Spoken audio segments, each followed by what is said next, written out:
चला तर मित्रांनो, आज आपण करूया सोयाबीन पुलाव. ते तेल तापलेलं, आता टाकते जिरं, खडे गरम मसाला,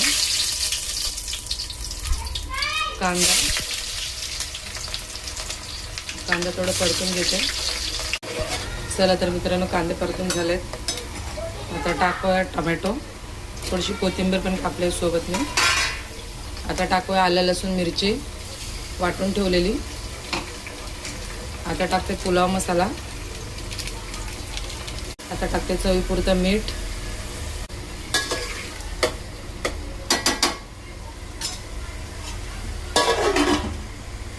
तर मित्रांनो, इथे मसाले परतून झालेत.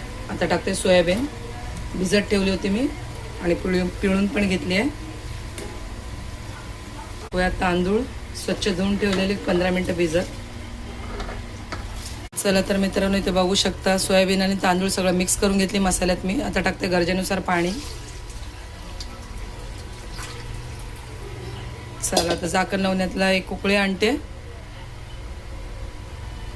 15 मिनटं वाफेवर शिजून घेते, म्हणजे आपला सोया चंक्स पुलाव रेडी.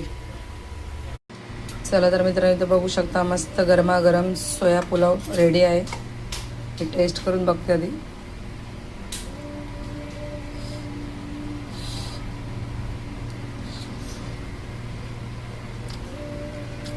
मस्त अप्रतिम झाल्यात. तुम्हाला जर माझ्या रेसिपीज आवडत असतील तेवढे लाईक करा, शेअर करा आणि सबस्क्राईब करा माझ्या चॅनल, आणि जास्तीत जास्त शेअर करा.